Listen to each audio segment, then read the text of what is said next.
खबरों की शुरुआत करते हैं बेहद खुशानंद खबर के साथ।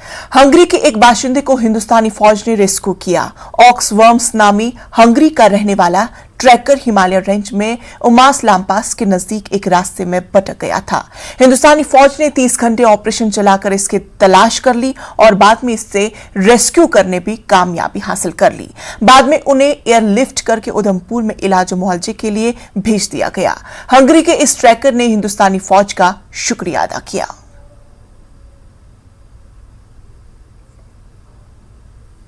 So I would like to thank the Indian Army and Air Force for finding me and taking me to safety from my trekking trip that unfortunately ended in a difficult fashion.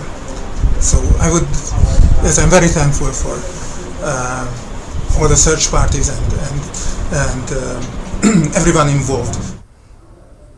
Live stock development officer Zanskar doctor Kacho Anwar Hussain ने ज़ंस्कार के लोगों को लैम्पी बीमारी के हवाले से बेदार किया। ये बीमारी ज्यादातर मवेशी, भैंस वगैरह में देखी जा रही है और अब तक हिंदुस्तान की मुख्तलिफ रियासतों में ये बीमारी रिपोर्ट की गई है। इसके मद्देनजर करगिल डीसी की जानिब से दफा 144 का निफाज किया गया है और गैर रियासती मवेशियों के लद्दाख में लाने पर इम्तनाई अहकाम नाफिज कर दिए गए हैं।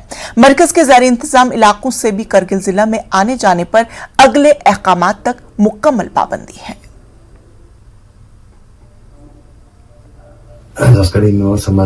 अस्सलाम वालेकुम। Doctor Anwar Hussain life stock development officer Zanskar.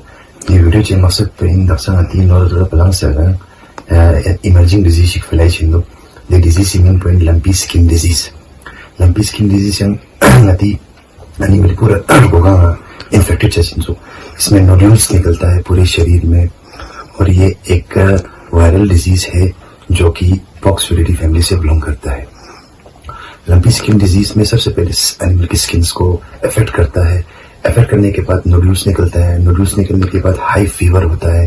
High fever के बाद एनोरेक्सिया होता है। एनोरेक्सिया मीन्स भूख बंद हो जाना, गाय खाना बंद कर देता है। इसके बाद इसका ग्रेटेस्ट साइड इफेक्ट है मिल्क प्रोडक्शन बहुत ही ज्यादा शार्प डिक्रीज होता है और ये ऑर्थोपोड वेक्टर से भी फैलता है, जैसे कि मॉस्किटो हो गया, इंसेक्ट्स हो गया।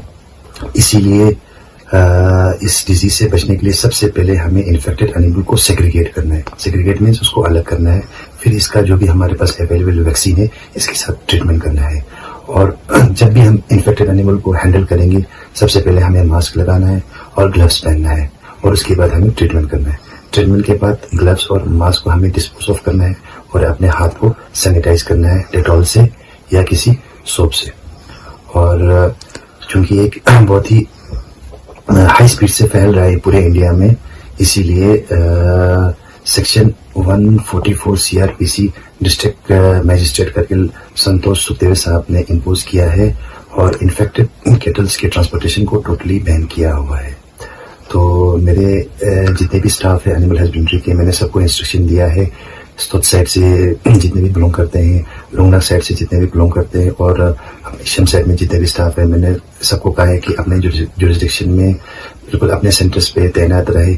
जैसे भी कोई इन्फेक्टेड एनिमल हो, पब्लिक से मैं ये रिक्वेस्ट करता हूँ कि एनिमल हस्बेंड्री डिपार्टमेंट को इसके बारे में इत्तला दे। Thank you so much.